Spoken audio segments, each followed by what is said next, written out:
we are going to see some birds. They'll all be free flying, so they're free to move around as they like. The best way for you guys to get a nice close look at them is to stay nice and still in your seat. That way the birds will feel more comfortable, and hopefully they'll give you a nice close look at them. As well as that, if you think of any questions throughout the show, try and remember them until the end. Myself and Janelle and Natasha will be down here on stage afterwards. We'll do our best to answer any questions you might have then. Now, there's a couple of little brown birds running around on stage here. You've probably been watching them for a bit. They're a bit comical. These guys are called spinifex pigeons. Really lucky to have them here at the Desert Park. They're one of two types of pigeons in Australia that have a crest on the top of the head. Here's a lovely crest there. The other one's that larger grey pigeon you find a lot around the cities and a lot around the park here. It's called a crested pigeon or a top-knot pigeon. Spinifex pigeons are a really classic arid zone bird though. They're a seed eater, so they have to come pretty big distances, following the rains and the seeding grasses. The interesting thing about them though is they don't like to fly much. They can fly if they need to, if they get spooked by a predator, or they need to jump up to the next bit of escarpment. They'll fly quite fast and low to the ground, but they prefer to spend their whole lives on foot. You'll never see them in the trees, and they cover those big distances all on the ground. So they're quite an interesting little bird.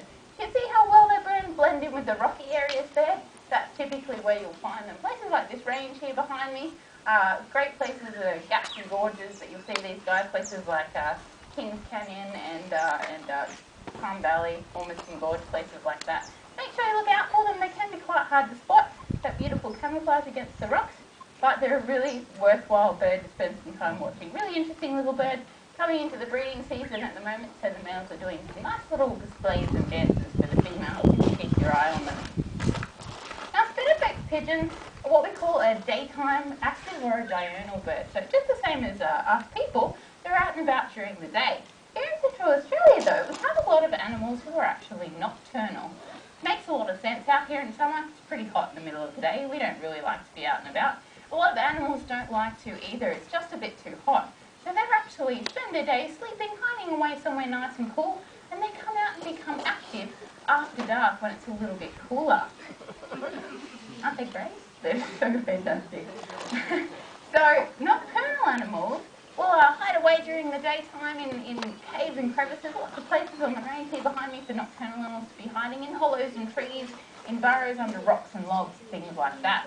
We've got a lot of nocturnal animals in Central Australia. Most of our mammals are nocturnal. Lots of nocturnal reptiles as well. Things like geckos and a lot of our snakes only come out after dusk. As well as that, we've also got some nocturnal birds. There's a few different kinds of nocturnal birds. Probably the ones that people know best are, of course, owls. Most people think of nocturnal birds, they think about owls. Really great nighttime predators, and there are two species of owls that you can find here around Alice Springs. One's the larger white barn owl. It's probably familiar to a lot of people, found right across the world, every continent except Antarctica.